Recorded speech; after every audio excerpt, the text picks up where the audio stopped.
So very very good evenings to all my dear students. कैसे हैं? उम्मीद करता हूं कि आप काफ़ी अच्छे होंगे। और ये ऑफिसर्स पॉइंट की स्पेशल एपिसोड 1 चल रही डियर। जैसा कि आपको पता है कि तमाम एग्जामिनेशंस आने को हैं डियर, ऐसे में जो साइंस की इम्पॉर्टेंट है इसको इग्नोर नहीं किया जा सकता। इसी पर्पस को लेकर हमारी ये सेशन शुरुआत हो रही है, जिसमें मैं 1000 साइंस के एमसीक्यूज को आपके सामने लाऊंगा डियर।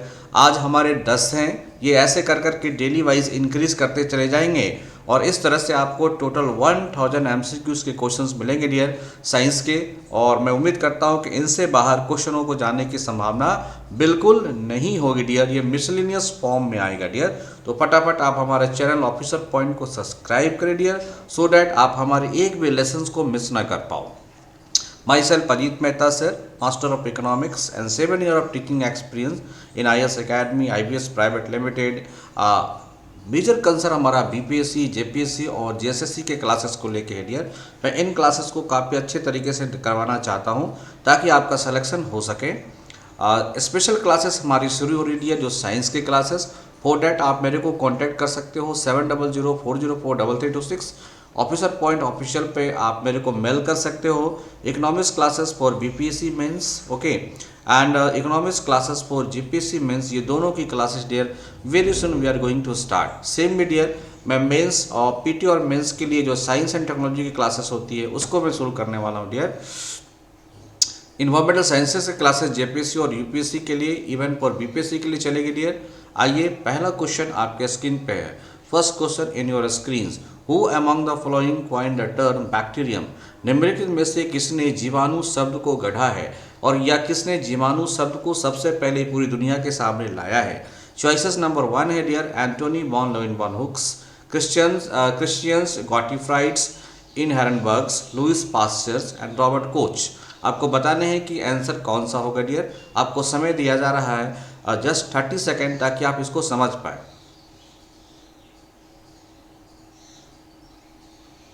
चलिए मैं आंसर बताता हूँ। आंसर होगा dear Christians Gottfried Ehrenbergs, right. इन्होंने ही सबसे पहले टर्म बैक्टीरियम को दिया।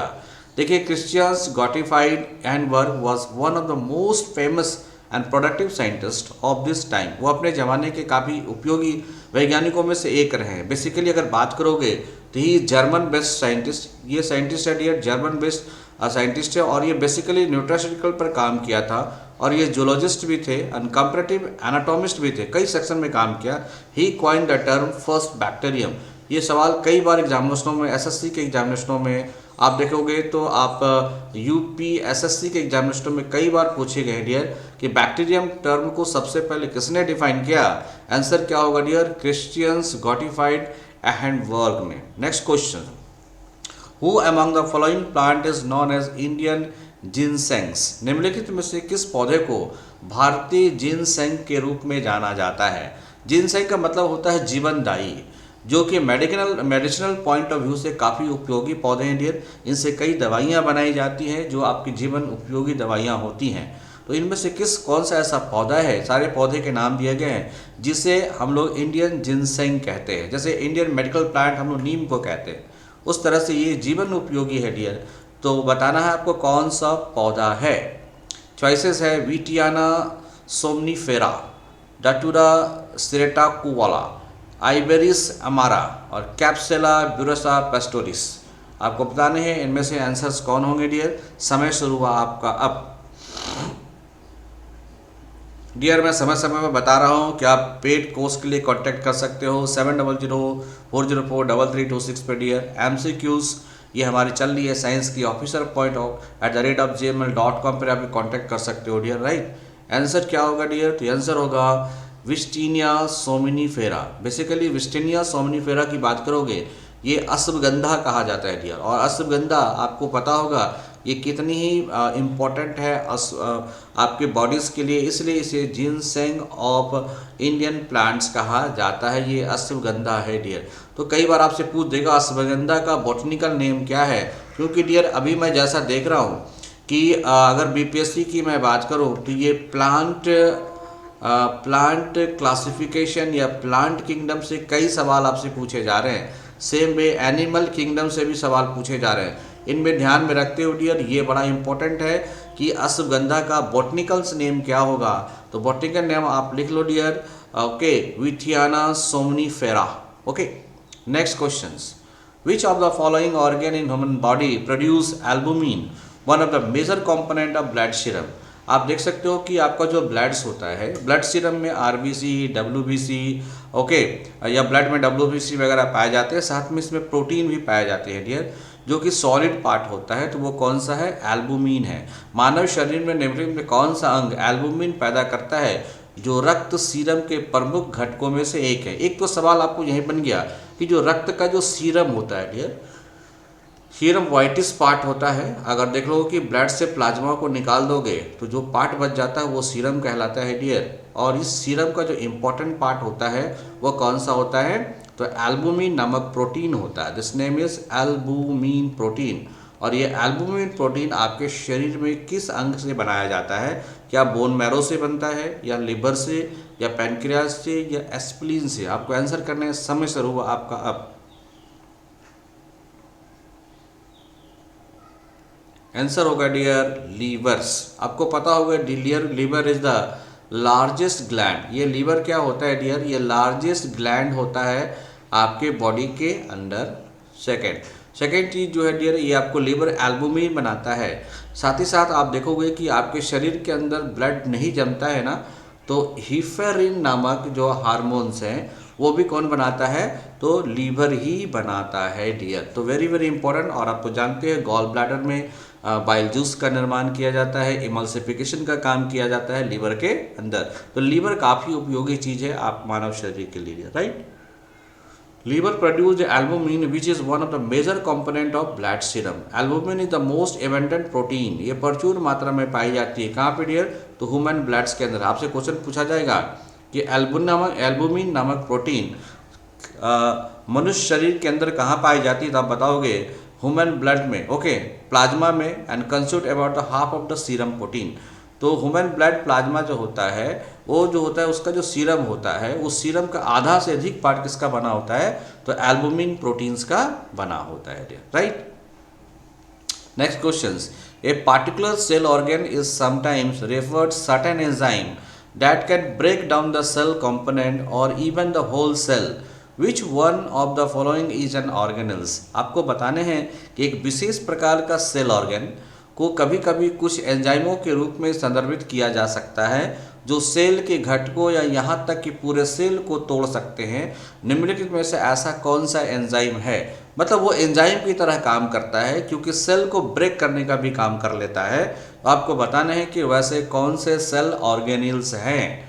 ओके, कोशिकांग है, लाइसोसोम, मेसोसोम्स, फैगोसोम और राइबोसोम्स में से कोई एक आंसर होगा डियर। आपका समय शुरू होता है अब। डियर अपने आप कमेंट्स जरूर प्रेजेंट्स करना कि कैसा आपका ये सेशन जा रहा है, आपकी क्या इसकी उपयोगिता है या आपको नहीं है। आंसर होगा डियर लाइसोसोम्स। लाइसोसोम्स अगर बात करोगे एक मेम्ब्रेन बाउंड सेल्स है। कई बार आपसे क्वेश्चन पूछ दिया जाता है कि दिए गए विकल्पों से बताएं कौन सा ऐसा सेल है जो मेम्ब्रेन से ढका होता है। तो लाइसोसोम भी मेम्ब्रेन से ढका सेल है, दैट कंटेंट, जिसके पास क्या होता है? Digestive enzyme and are involve with the various cell process. और यह सेल के कोशिका के कई प्रोसेस में भाग लेते हैं।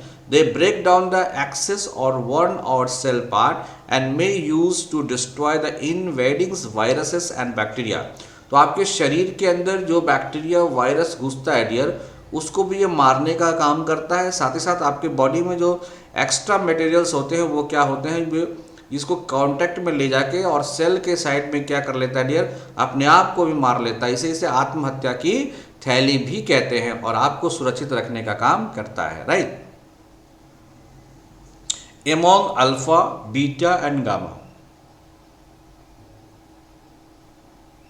डियर आपको पता है कि अल्फा, बीटा और गामा क्या है? एक रेज है।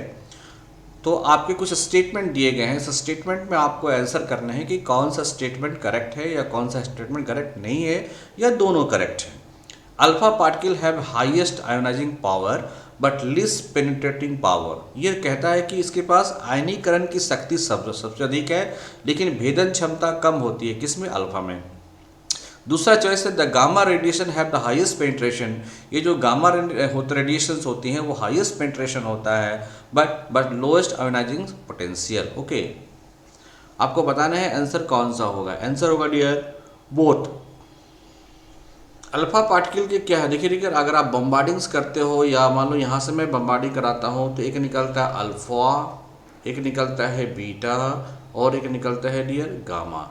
तो इस गामा के पास क्या होता है डियर? हाईएस्ट पेनिट्रेटिंग पावर होता है, ये सीधा निकल जाता है, बट इसके पास लोएस्ट आयोनाइजिंग पावर होता है। मतलब ये किसी के साथ अभिक्रिया नहीं कर सकता। जैसे ये प्लस होता है तो इलेक्ट्रॉन के साथ अभिक्रिया करेगा, ये माइनस होगा तो प्रोटॉन के साथ तेजी से अभिक्रिया कर सकता है, एक आयन बन सकता है, एक बॉन्ड बना सकता है, लेकिन गामा किसी के साथ बॉन्ड नहीं बनाता है डियर। इसी कारण से इस गामा का प्रयोग हम लोग केमोथेरेपी में करते हैं डियर। हम लोग रेडियोथेरेपी में या केमोथेरेपी में कैल्शियम के ट्रीटमेंट में डियर इसी कोबाल्ट को क्या करते हैं? बम्बार्डिंग कराते हैं, और कोबाल्ट से बम्बार्डिंग से जो आपको गामा किरण निकलती है उसका प्रयोग हम लोग कैंसर के इलाज में करते हैं। तो आंसर दोनों ही सही है डियर।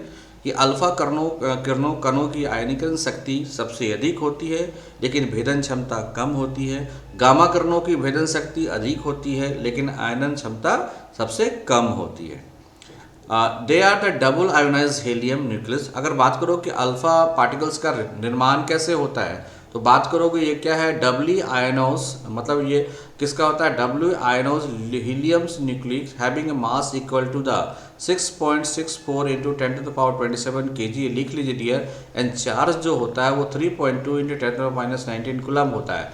तो ये अल्फा, बीटा और गामा, तो गामा के ऊपर जो चार्ज होता है डियर 3.2 इंटू 10⁻19 कूलम के बराबर होता है। और अगर बात करेंगे इसका मास जो होता है 6.64 इंटू 10⁻27 kg के बराबर होता है। ठीक है। They have the highest ionizing power, they have the least penetrating power, they produce the fluorescent in the zinc sulphide screen. अगर जिंक सल्फाइड स्क्रीन पर इसको गुजार दो, किसको गुजार दो डियर? अल्फा किरणों को, तो ये चमक देती है।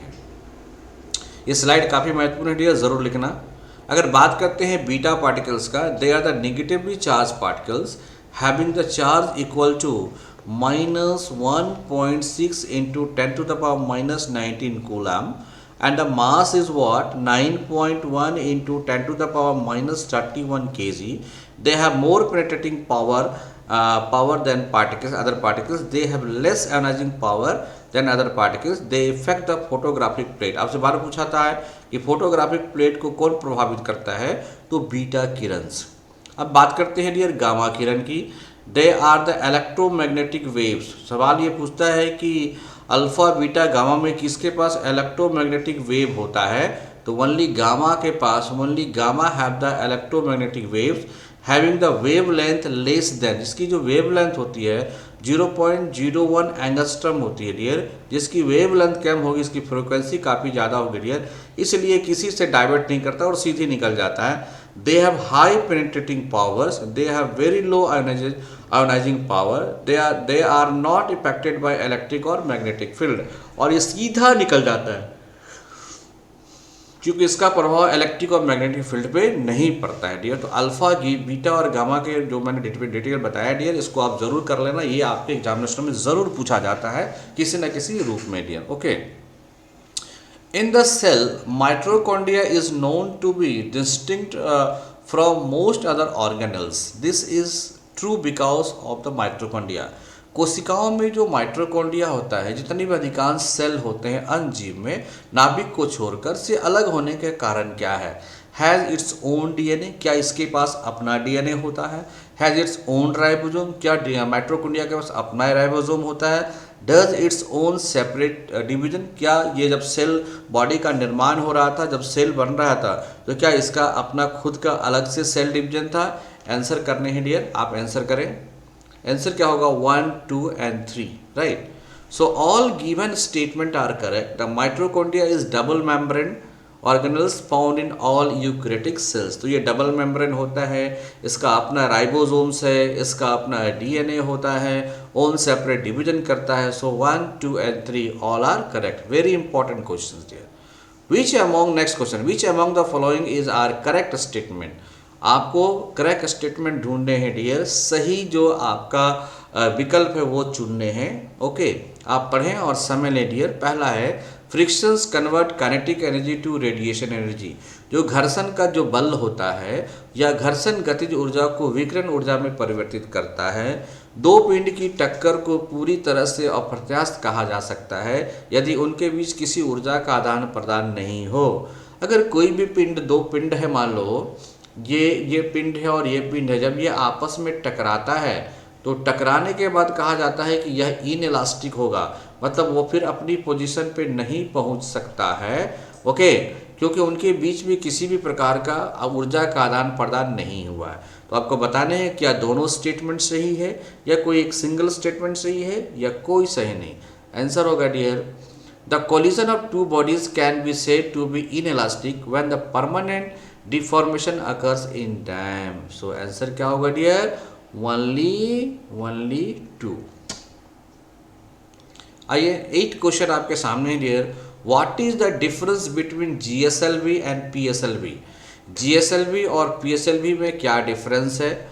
While PSLV is designed mainly to deliver the earth observation. क्या बस अर्थ पर नज़र रखने के लिए ही हम लोग पीएसएलवी को डिजाइन करते हैं। दूसरा, GSLV is design mainly to deliver the communication satellite. क्या जो जीएसएलवी है, जिसको कहते हैं ये जियो स्टेशनरी लॉन्च व्हीकल्स, इसका काम सिर्फ हम लोग कम्युनिकेशन सैटेलाइट के लिए करते हैं। दूसरा स्टेटमेंट है while PSLV is 3 stage vehicle. क्या हमारा पीएसएलवी है वो 3 स्टेज व्हीकल है, और जबकि जेएसएलवी इज द 4 स्टेज व्हीकल्स है। आपको स्टेटमेंट देने डियर, ये सुपर डुपर इम्पॉर्टेंट आपका क्वेश्चन है आज का डियर, कि पीएसएलवी और जीएसएलवी में क्या अंतर है। आंसर क्या होगा, ओनली 1। मतलब PSLV is design mainly to deliver the earth observation. तो अर्थ के ऑब्जर्वेशन पर पीएसएलवी का प्रयोग किया जाता है और कम्युनिकेशन के लिए जीएसवी का प्रयोग किया जाता है। अब देखिए, both PSLV polar satellite launch vehicle and GSLV geosynchronous satellite launch vehicles are the क्या है, सैटेलाइट लॉन्च व्हीकल्स या रॉकेट डेवलप्ड बाय इसरो। जो कि किसके द्वारा डेवलप किया गया, इसरो के द्वारा डेवलप किया गया है। PSLV is designed mainly to deliver the earth observations और remote sensing satellite with lift off mass of up to about 1750 kg to synchronous circular polar orbit of 600 to 900 kilometre attitudes. देखिए, ये आप हमेशा जान लो कि पीएसएलवी को ऐसा design किया गया है कि 600 से 900 किलोमीटर हाइट तक ये जा सकता है। ओके, और ये रिमोट सेंसिंग सैटेलाइट है, जो आप घरों में रिमोट वगैरह प्रयोग करते हो, इसमें आपका प्रयोग किया जा सकता है। Right, the remote sensing satellite क्या होता है, orbit the earth from pole to pole about 98 degree orbital plane inclination. An orbit is called synchronous when the angle between the line joining the center of the earth and satellite and sun is the constant. तो वो अपना इतना detail आप ना जानो, बस इतना ही जानो कि पीएसएलवी क्या है, ये रिमोट सेंसिंग सैटेलाइट है डियर। ओके, पीएसएलवी एक्चुअली क्या है ये आपको जानना जरूरी डियर। पीएसएलवी आपका 4 स्टेज लॉन्च व्हीकल है, जबकि आपके ऑफ चॉइसेस में क्या दिया हुआ, 3 स्टेज लॉन्च व्हीकल्स है। ओके, अगर भारत ने जो कई वर्जन लाया है, PSLV CA, PSLV G, PSLV XLs. Okay, GSLV अगर बात करोगे तो design only to deliver the communication satellite. तो जीएसएलवी क्या है, कम्युनिकेशन सैटेलाइट है to high elliptical typically 250 to 36,000 kilometre geosynchronous transfer orbit. यहाँ पे क्या है, जीटीओ एक ऑर्बिट होता है, उस ऑर्बिट में यह सेटल होता है। तो सैटेलाइट इज इन जियोटीज further raise to its final destination which geosynchronous earth orbit of about 36,000 kilometre altitudes. Right, so that is very important. Due to their geosynchronous nature, the satellite in this orbit appeared to remain permanently fixed in the same position in the sky. इसलिए GSLV को permanent fix कर दिया जाता है। अगर बात करते हैं GSLV की, तो 2 version GSLV are being developed by ISRO. The first version is GSLV MK2 has the capacity to launch satellite of lift off mass up to, ये 2500 किलो तक के सैटेलाइट को लॉन्च किया जा सकता है to the GTO, and the satellite up to 5000 kg को lift करने के लिए मासएट लियो। और दूसरा क्या डिजाइन किया है, GSLV Mark II is a 3-stage vehicle with first stage using solid rocket motor, second stage using liquid fuels, and the third stage using cryogenic upper stage. Okay, use the cryogenic engines. तो इस तरह से आप देख सकते हो, ये काफ़ी इंपॉर्टेंट आपके लिए है PSLV, और इसके डिस्क्रिप्शन को देख लीजिएगा। मैं इसके PDF को आपको भेज दूंगा डियर, टेलीग्राम पे आप जरूर आ जाना ताकि आप इसको नोट कर पाओ, GSLV और PSLV। Consider the following pair of compound with their chemical names. आपके कुछ इसमें केमिकल्स कंपाउंड दिए गए हैं, उनका कुछ रासायनिक नाम दिया गया है, आपको बताना है कौन से गलत है कौन से सही है। जैसे देखो, एक है ब्लू विट्रॉल्स, इसको हम लोग नीला थोथा भी कहते हैं, इसको हम लोग ZnSO4 के नाम से भी जानते हैं। दूसरा है कॉपर सल्फेट के नाम से जानते हैं, CuSO4। और ये क्या है, वाइट विट्रॉल, इसे ZnSO4 के नाम से जान सकते हैं। और ये क्या है, ग्रीन विट्रॉल, जिसको आयरन सल्फेट के नाम से जान सकते हैं डियर। निम्नलिखित में से आपको बताना है क्या ये जो इसका मिक्सचर है या इसको जो टैली है वो सही है। तो आंसर होगा dear 1 2 3, means all are correct. Which of the following are use as the chemical agent in war. जब भी कोई वार होता है ना, तो आपको बताना है कि इस वार में कौन केमिकल एजेंट के रूप में यूज़ किया जाता है। जैसे मस्टर्ड गैस, फॉस्जीन, सेरीन और VX। आपको सेलेक्ट करना है इनमें से करेक्ट आंसर डियर। तो आप देखोगे केमिकल वेपन्स कॉल क्या है, पोरमैन बॉम्ब्स। ओके, पोरमैन जो बॉम्ब्स है, this cause the catastrophic damages and are easily to produce. Okay, sarin is a colorless and odorless agent and is extremely potent. Okay, it was used in Damascus in 2013. Damascus में जो युद्ध हुआ था उसमें use हुआ था sarin. Mustard gas is possibly the most commonly used chemical agent and gets its name from the distinctive odor of rotten mustards.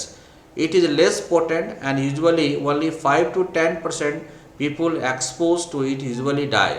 It was widely used during the Second World War. तो Second World War में इसको हम लोग काफ़ी use किया गया था। Okay, VX is a nerve agent which is odorless and appear as a brownish oil substances. कहने का मतलब क्या है डियर, ये जो तमाम आपके मस्टर्ड गैस है, फॉस्जीन है, सेरीन है और VX है, ये सारे के सारे क्या है, तो वार गैस है। ओके, तो ऑल ये आपका ये आंसर हो जाएगा। Fine, so answer is next. आप नेक्स्ट क्वेश्चन आप देखो dear, consider the following organism. आपको दिए गए ऑर्गेनिज्म में बताने हैं bacteria, fungi and virus. Which are the decomposer organism, मतलब इसमें कौन सा है जो डिकम्पोज करता है किसी भी सब्सटेंसेस को। बैक्टीरिया, फंगस और वायरस में कौन डिकम्पोज करता है। आंसर होगा डियर 1 and 2। ये बैक्टीरिया और फंगी ही डिकम्पोज करते हैं डियर, ये वायरस डिकम्पोज नहीं कर पाते हैं, right. Decomposer are the organism that breaks down the dead और डिकेइंग ऑर्गेनिज्म। वैसा ऑर्गेनिज्म जो है डेड और डिकेइंग ऑर्गेनिज्म को क्या करता है, डिस्ट्रॉय करता है, उसे ही क्या कहा जाता है, तो डिकम्पोजर कहा जाता है। Bacteria and fungi are considered as decomposer organism. Virus invade other organism but they are not decomposer. लेकिन वायरस क्या है, इन्वेड तो करता है लेकिन वो डिकम्पोजर नहीं है डियर। तो ये आपका हमारा सारे 10 इंपॉर्टेंट क्वेश्चंस खत्म होते हैं डियर। फिर मैं मिलूंगा अगले क्लासेस में इंपॉर्टेंट क्वेश्चंस के साथ डियर। ओके, सो आप official.gmail.com पर अपने सुझाव दे सकते हो या मेरे को कांटेक्ट कर सकते हो डियर।